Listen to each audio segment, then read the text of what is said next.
Salam sahabat yang terkasih dimanapun saudara berada. Saya percaya hari ini saudara sehat dan saudara dalam perlindungan Tuhan.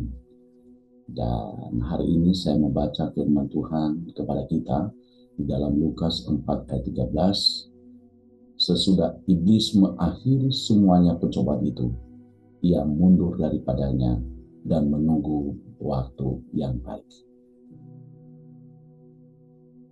Momentum yang sangat dinantikan oleh iblis ketika dia tidak berdaya karena kuasa Tuhan yang dahsyat. Seperti hal ini juga dia menghadapi Yesus ketika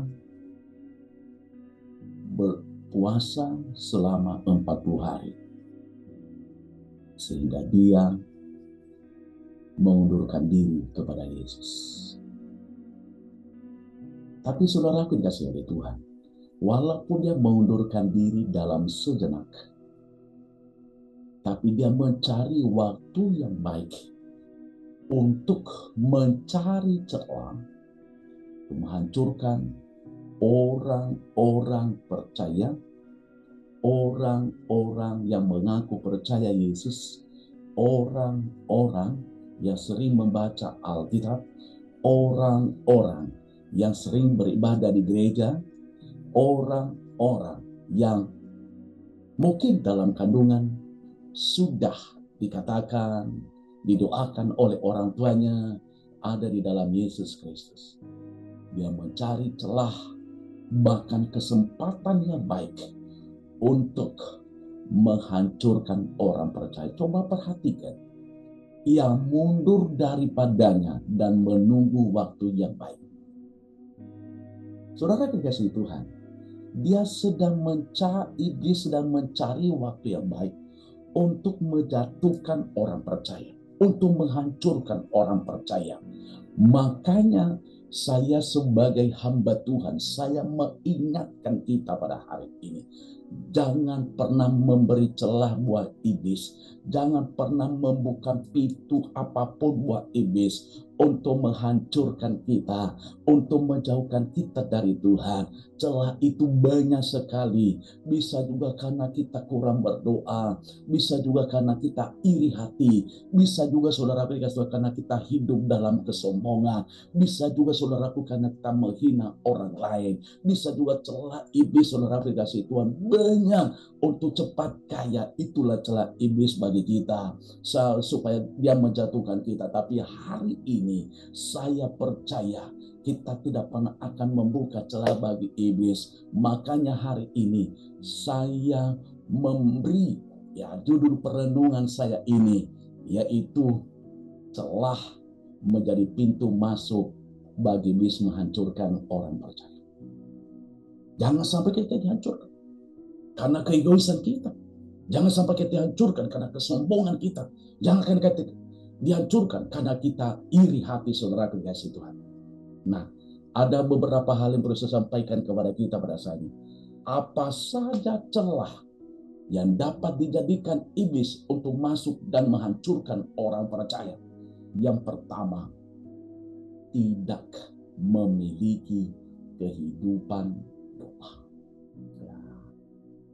Mungkin kita berkata hari ini, Pak Pendeta, saya senang berdoa.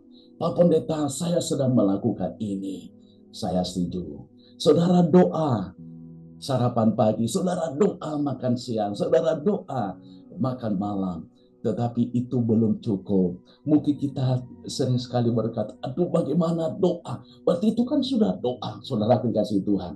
Makanya kata firman Tuhan di dalam Matius pasal 26 ayat 41, berjaga-jaga dan berdoalah supaya kamu tidak jatuh ke dalam pencobaan, sebab roh memang penurun tetapi daging lemah. Nah, saudara dikasih oleh Tuhan. Jadi memang dalam kita harus berjaga-jaga di dalam doa kita. Mungkin kita kurang doa.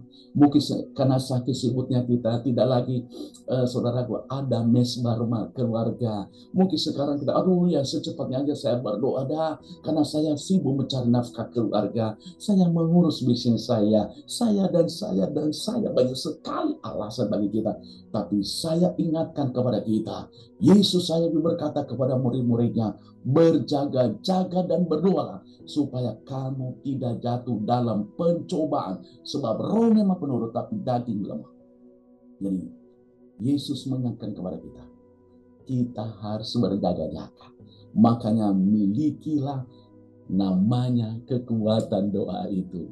Pak, Bu, apakah masih memiliki kekuatan doa? Anak-anak muda, apakah masih memiliki kekuatan doa? Rumah tangga Kristen, apakah masih memiliki kekuatan doa?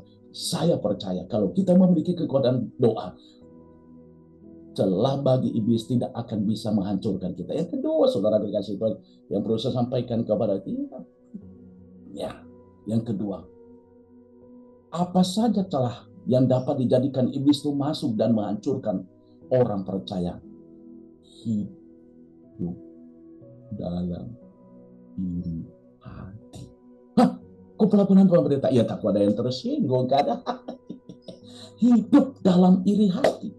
Saudaraku dikasih oleh Tuhan, saya mau katakan, kita iri kalau orang lain berhasil. Kita iri kalau orang lain kaya. Kita iri, saudara dikasih Tuhan, kalau orang lain sukses. Kita iri, saudara dikasih oleh Tuhan, kalau kita melihat orang lain rohaninya, katakan dulu hanya kita bimbing dia, tetapi dia semakin naik levelnya, semakin naik di dalam Tuhan. Kita iri kalau tetangga kita maju. Kita iri, saudara dikasih Tuhan, banyak banget. Tapi saya ingatkan kepada kita pada saat ini, jangan sampai hidup dalam iri hati. Saudara dikasih Tuhan, di dalam firman Tuhan, kenapa Raja Saul dia hancur? Karena dia iri apa yang dilakukan oleh Daud. Dia iri, saudara dikasih. Dia hidup dalam kedendaman, dia hidup dalam kebencian, saudara dikasih oleh Tuhan. Sehingga amarahnya meluap-luap untuk menghancurkan Daud. Kenapa? Karena Daud berhasil, bahkan kata firman Tuhan, Raja Saul beribu-ribu mengalahkan musuh, tapi Raja Daud berlaksa-laksa. Dari situ dia iri. Lalu dikasih oleh Tuhan, saya ingatkan kita, jangan pernah iri kepada siapapun. Amin. Amin. Ya, amin saudaraku.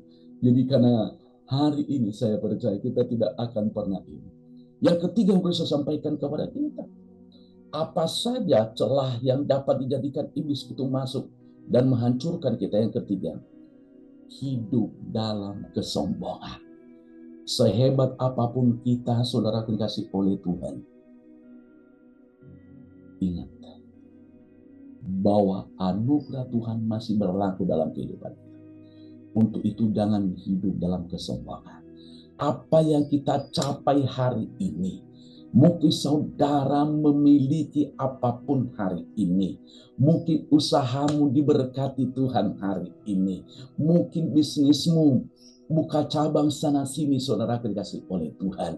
Mungkin anak-anak kita berhasil hari ini, mungkin rumah tangga kita bahagia hari ini, mungkin saudara dikasih Tuhan, rohani kita hari ini semakin naik level demi level. Tapi saya sebagai hamba Tuhan, saya ingatkan, jangan sombong. Jangan sombong. Ketika saudara hidup dalam kesombongan, dari situlah iblis masuk. Itulah celah bagi iblis menghancurkan. Kenapa Lucifer dilempar dia dari surga? Karena dia ingin menyamai Allah. Kenapa saudaraku dikasih Tuhan, menara Babel dihancurkan, saudara dikacaukan oleh Tuhan? Karena hidup di dalam kesombongan, saudaraku dikasih Tuhan. Kenapa ya anak-anak Skewa dipermalukan oleh iblis? Karena mereka hidup dalam kesombongan, saudara dikasih Tuhan. Saya mau katakan, orang sombong cepat akan jatuh. Orang sombong, saudaraku, tempat akan hancur. Orang sombong tidak dibutuhkan oleh Tuhan. Orang sombong direndahkan oleh Tuhan sampai serendah-rendahnya. Pak Pendeta, kok kejam sekali.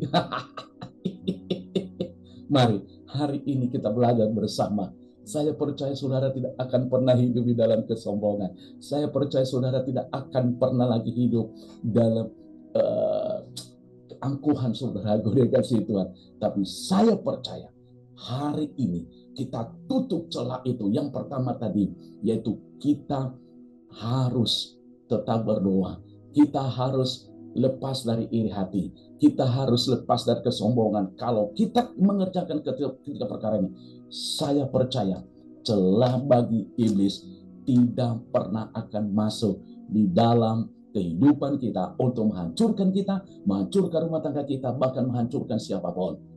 Terima sukses buat saudara. Tuhan Yesus memberkati. Amin.